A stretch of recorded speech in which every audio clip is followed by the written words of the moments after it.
Monsieur le vice-président de l'Union patriotique, Monsieur le secrétaire national à la vie politique, Monsieur le secrétaire national porte-parole, empêché, Monsieur l'administrateur permanent, empêché également, Monsieur le coordonnateur des cadres, Madame la coordonnatrice des femmes, Monsieur le coordonnateur du mouvement des jeunes, Monsieur le trésorier, chers membres du bureau patriotique, de l'Union patriotique, chers militants de l'Union patriotique, chers sympathisants, chers invités et chers compatriotes. C'est avec un immense honneur et émotion que je me mets devant vous ce matin pour prononcer le discours inaugural de notre formation qui est l'Union patriotique. Mesdames et messieurs, c'est le matin du 4 avril 2016. Pour la première fois, les Sénégalais lisaient l'Union patriotique. Ce fut l'étape finale d'un long processus qu'il n'est pas opportun d'évoquer ici.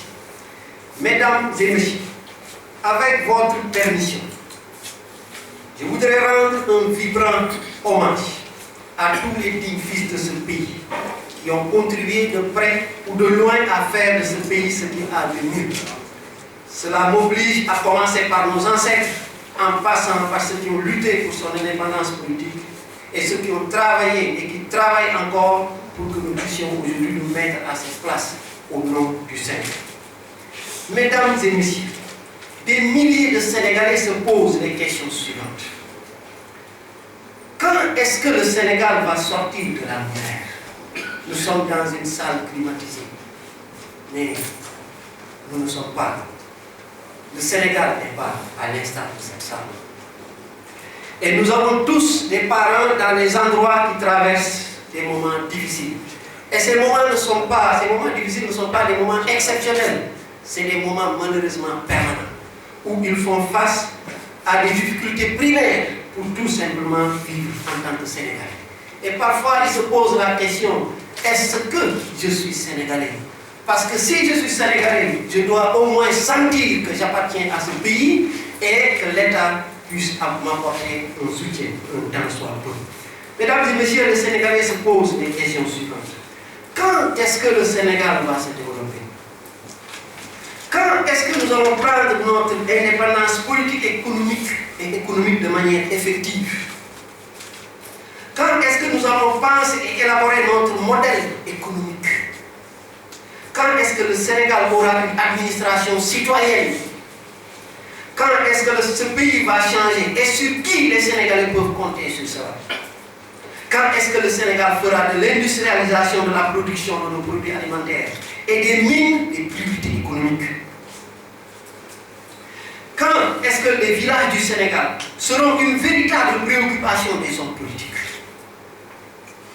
Quand est-ce que les autres régions du Sénégal connaîtront un véritable essor économique soutenu par l'État? Quand est-ce qu'une politique économique va viser l'équilibre dans le développement? Quand est-ce que la pensée économique va gouverner les orientations stratégiques des partis politiques au Sénégal? Quand est-ce que nous aurons une école publique performante? Quand est-ce que les crises cycliques dans les secteurs vitaux de l'État vont cesser? Quand est-ce que tous les Sénégalais auront accès aux soins de santé? Quand est-ce que le Sénégal va mettre en place une véritable option de politique énergétique? Quand est-ce que le Sénégal verra les voies de communication qui relient ou rattachent les villages, les villes aux villages? Quand est-ce que la gestion et la création des institutions publiques va répondre aux impératifs de développement? Quand est-ce que le culte du mérite et la culture de l'excellence seront consacrés dans notre pays? Quand est-ce que la constitution du Sénégal cessera d'être amendée selon les intérêts du président en exercice? Quand est-ce que nous aurons des leaders politiques qui aiment ce pays? Quand est-ce que la classe politique va débattre de politique publique? Quand est-ce que le Sénégal aura des leaders politiques exemplaires? Quand est-ce que l'achat des consciences à l'occasion des élections va cesser au Sénégal? Quand est-ce que les régimes cesseront d'utiliser les deniers publics et les moyens de l'État pour faire leur propre campagne? Quand est-ce que nos deniers publics seront gérés de manière efficace et transparente? Quand est-ce que le Sénégal aura un président qui respecte et qui fait respecter la Constitution? Quand est-ce que le Sénégal aura Un président qui ne se préoccupe pas de sa réélection. Quand est-ce que le secteur privé national occupera sa véritable place et jouera son véritable rôle? Quand est-ce que le système judiciaire sénégalais sera réformé pour répondre aux aspirations des justiciables? Quand est-ce que le Sénégal aura sa véritable banque nationale de développement? Quand est-ce qu'une politique de jeunesse efficace sera proposée aux Sénégalais? Quand est-ce que les Sénégalais mangeront ce qu'ils produisent? Quand est-ce que les Sénégalais produiront ce qu'ils mangent? Quand est-ce que la petite et la grande corruption seront vigoureusement combattues? Quand est-ce que la retraite sera paisible au Sénégal? Quand est-ce que l'habitat, le logement sera accessible à tous les Sénégalais? Quand est-ce que la spéculation foncière va cesser dans ce pays? Quand est-ce que le Sénégal aura une politique sportive claire, soutenue et compétitive? Quand est-ce que l'innovation sera reconnue et financée au Sénégal? Quand est-ce que les jeunes de ce pays vont espérer étudier et travailler au Sénégal sans difficulté? Quand est-ce que nos jeunes cesseront de braver la mer et le désert pour se rendre en Europe? Quand est-ce que les questions d'urbanisme et d'assainissement seront prises en charge de manière prospective et responsable? Quand est-ce que la recherche sera véritablement valorisée et soutenue? Quand est-ce que les ressources naturelles de ce pays seront gérées de manière rigoureuse, transparente et efficiente? Quand est-ce que la crise casamançaise prendra fin? Mesdames et messieurs, ces questions que les Sénégalais se sont posées en 1960, ils se les posent toujours. En vérité, le temps passe et notre pays ne connaît pas toujours un essai économique et une rupture politique tant espérée. Le Sénégal, le pays où les moyens de l'État sont utilisés pour opprimer le peuple et faire des campagnes politiques. Le Sénégal, le pays où l'Assemblée nationale marche avec la pensée unique en s'éloignant des attentes du peuple. Le Sénégal, le pays où des lois votées sans application et des réformes pertinentes ignorées. Le Sénégal, le pays où la corruption est un mal profond de gouvernance qui n'est jamais combattu. Le Sénégal, le pays où des syndicats professionnels divisés à cause de la méfiance et de la lutte pour des intérêts personnels. Le Sénégal, le pays avec une société où personne ne fait confiance à personne. Le Sénégal, un pays avec des travailleurs et des fonctionnaires pauvres à cause du niveau de vie élevé. Le Sénégal, un pays avec un système de gouvernance qui ne donne pas les mêmes chances à tous les citoyens. Le Sénégal, un pays où des régimes politiques succèdent, mais les mauvaises pratiques restent intactes. Le Sénégal, un pays où les médias sont occupés par des émissions dans lesquelles les citoyens se plaignent à longueur de journée, car ils sont en face d'un régime qui n'écoute pas. Et ces manifestations montrent en même temps leur impuissance par rapport à des régimes qu'ils ont installés avec beaucoup de confiance. Le Sénégal est un pays où le problème de la corruption dépasse la société politique, car ces acteurs sont produits par cette même société. Un pays où l'État ne défend pas les faibles et les pauvres. Nous avons entendu un avocat dans ce pays qui a dit de manière claire que les grâces présidentielles sont accordées à des gens dont les dossiers ne sont pas encore vidés dans le tribunal. C'est extraordinaire comme remarque. Un pays où l'État, un pays où la rupture paraît impossible dans la conscience des Sénégalais. Ça, c'est le plus grand défi de l'Union patriotique. Les jeunes ne croient plus en ce pays. Ils ne croient plus. Les Sénégalais sont désintéressés par l'objet politique. Pourtant, ceux qui font la politique sont des Sénégalais.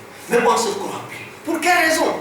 Nous avons nous-mêmes, d'une manière directe et indirecte, participé à faire de ce pays ce qu'il est, dans le mauvais comme dans le bon sens. Il nous faut assumer nos responsabilités, avoir le courage de nous regarder en face et de dire nous n'avons pas pu faire ce que nous devions faire. Et il faut le regretter, le déplorer afin aujourd'hui de s'engager. Le Sénégal, un pays où les règles du jeu changent selon la volonté du président en exercice. Un pays où la transhumance des politiciens sans vision et sans conviction ont participé à tous les gouvernements en rendant illisible le géopolitique par la part du gain. Un pays avec une classe politique incapable de porter le changement. Une classe politique incapable de prendre des mesures. Une classe politique incapable de poser des débats sérieux et dire aux Sénégalais, ce pays, il est possible qu'il change. un pays où des hommes rigoureux sont combattus aussi rigoureusement. Le moment est venu de se battre. Tout ce que nous disons, c'est des combats titanesques. Mais ce pays, il est possible qu'il change. Et si nous avons décidé de faire la politique, chers amis, c'est pour braver le soleil et le vent. Braver les obstacles les plus grands dans ce pays, parce que ce pays n'appartient à personne. Ce pays appartient à tous les Sénégalais. Il n'appartient à aucune famille. Il n'appartient à aucune localité. Ce pays appartient à tous ceux qui répondent de la nationalité sénégalaise. Et à ce titre, chacun, où qu'il soit, doit prendre ses responsabilités. Un pays avec des hommes politiques incapables de porter la rupture. Un pays où les institutions publiques sont vassalisées et banalisées. Un pays où l'administration est fortement politisée par les régimes en place. Un pays où la diaspora est toujours trompée par des lois de forme. Un pays où le masla est le lit de la corruption et de l'injustice.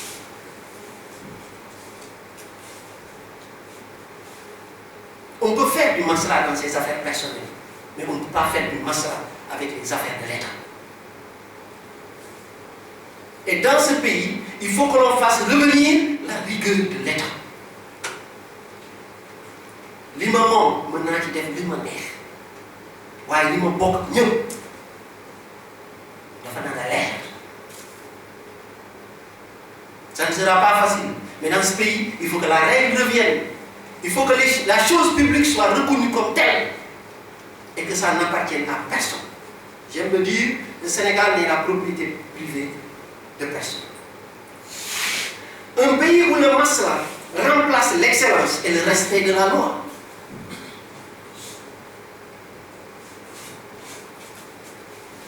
Quand chacun réclame son ministre, qui que vous soyez,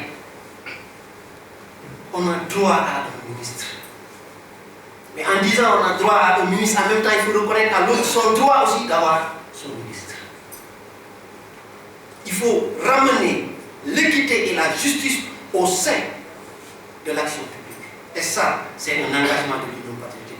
Un pays où le masla remplace l'excellence. Chers amis, chers militants, on ne peut pas construire un Sénégal dans la médiocrité. Il faut que l'excellence soit reconnue, que nos écoles soient des écoles d'excellence, que le Sénégal garde son prestige. Aujourd'hui, le Sénégal est déclassé sur bien des domaines. Et ce qui est le plus triste, c'est que dans ce pays, on n'a même pas parfois su bien gérer ce que le colon a bien géré. C'est triste. Nous savons tous que nos parents ont été des élèves du colon. Mais à l'école, ils ont bien travaillé. Mais après, qu'est-ce que nous avons fait de l'éducation nationale? Nous le savons tous. Aujourd'hui, la situation est extrêmement difficile. Un pays où le masla est le père de la médiocrité. Un pays où le Sénégalais est face à un dilemme tragique. Il doit choisir entre la facilité pour réussir ou l'éthique pour réussir. Un pays où la politique est un métier. Parce que la politique est un métier, que la transhumance devient la voie royale. Des gens qui ont fait le régime du PS, qui ont fait le régime du PDS, qui vont faire le régime de la paix, et peut-être qu'ils feront le régime de l'Union patriotique.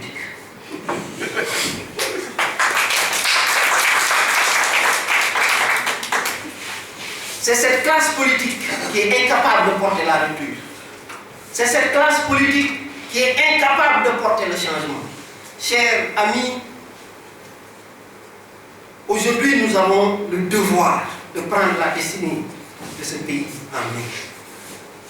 Mesdames et messieurs, tous ces comportements couvrent des crises dont l'explosion risque de surprendre et de laisser des cicatrices. Ils vont se refermer difficilement et qui vont encore retarder le progrès social, économique et politique de notre pays. Mesdames et messieurs, l'ensemble des problèmes que nous avons nommés ici, ces problèmes ne vont pas demeurer pour disparaître un jour. Partout où il y a des problèmes, partout où la misère continue à gagner des familles, des enquêtes sont faites. Beaucoup de familles au Sénégal ne parviennent pas à assurer les droits de part. C'est difficile de le croire. La Banque mondiale faisait une enquête pour voir l'alimentation, la nutrition des enfants dans un village. Et quelqu'un qui était membre de l'équipe qui faisait les enquêtes m'a rapporté ceci. Pour montrer que les Sénégalais sont un peuple digne. À une femme qu'on a posé la question, Madame, combien de repas faites-vous par jour? La dame répond en wolof, Mangi Santiago. La dame n'ayant pas, l'enquêtrice n'ayant pas la réponse à sa question, trouve une autre formule. Combien de fois votre enfant mange-t-il par jour? La dame répond en wolof, Luma am Mojok. Elle revient à la charge. Madame, ñaata yoon ngay teg cin bi ci fan bi? Elle lui répond, Luma am ma togg ko bokk sama njaboot. L'enquêtrice n'a pu obtenir aucune réponse. Pourquoi? Parce que la dame n'était pas prête à dévoiler sa situation de famille. Ça, les Sénégalais qui le vivent sont nombreux. Et ce n'est pas parce que nous sommes à la capitale que nous devons oublier que dans ce pays, la chose que nous faisons de la manière la plus facile, il y a des gens qui ne peuvent pas le faire, qui sont incapables de le faire parce que les conditions ne s'y prêtent pas. Mesdames et messieurs, devant autant de questions auxquelles les régimes qui se sont succédés mais n'ont jamais apporté de réponse pertinente, rigoureuse et durable, quelle est la situation de la jeunesse sénégalaise aujourd'hui? Moi-même, personnellement, je suis jeune. Je peux donc en parler avec sincérité. Une jeunesse avec un moral très bas. Une jeunesse inquiète de son présent et de son avenir. Une jeunesse avec des consciences violées par la réalité politique et économique de son pays. Une jeunesse qui se cherche elle-même et qui cherche à fonder son avenir. Une jeunesse qui a peur de réagir à cause de l'insécurité intellectuelle et physique. Une jeunesse qui ne prend pas de défi à cause de la solitude dans le combat. Une jeunesse qui souffre de l'égoïsme et de la boulimie de ses anciens.